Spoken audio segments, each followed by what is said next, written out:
Pour les jeunes journalistes, c'est l'avant-propos qui est, si vous voulez, qui s'adresse à la profession, à la manière de faire un entretien.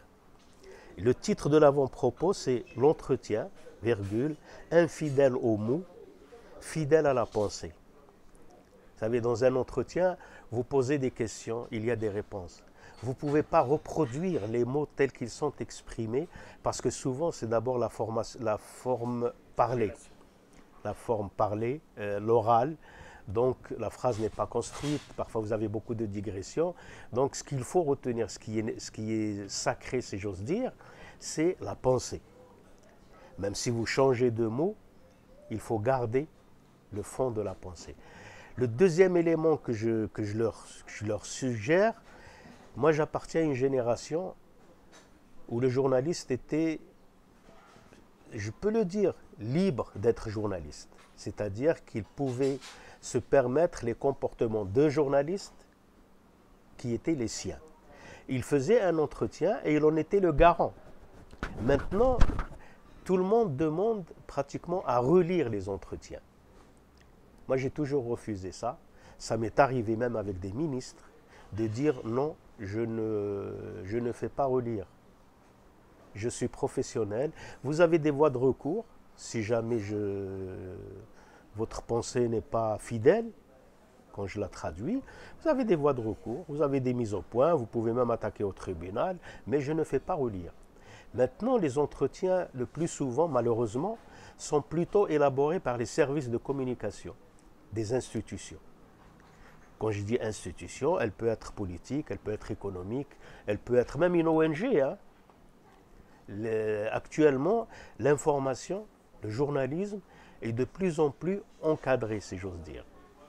Voyez, vous avez les services de communication, même vous allez parfois rencontrer un directeur général ou un président, il vous parlera, non pas en présence de son avocat, mais en présence de son directeur ou de sa directrice de communication. Ce que personnellement, je refuse systématiquement. Oui, je pense que c'est une étape qu'on est en train de traverser.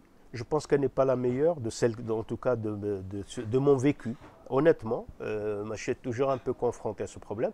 Je vais vous raconter une petite anecdote sans trop entrer dans les décisions. Vous savez, j'ai 50 ans derrière moi de métier.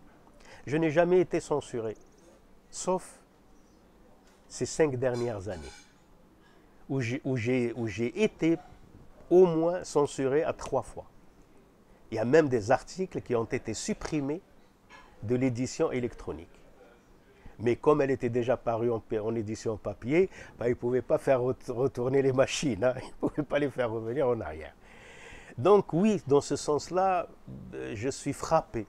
Non, pas, je ne suis pas pessimiste, non, de nature je ne suis pas pessimiste.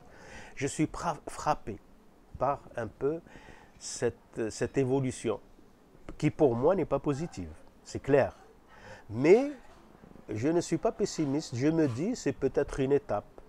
Parce que la raison finit toujours par prévaloir.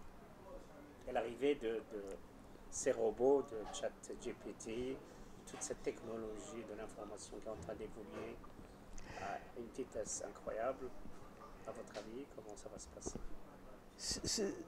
C'est très compliqué. L'arrivée des robots, c'est un peu comme c'était arrivé la presse électronique.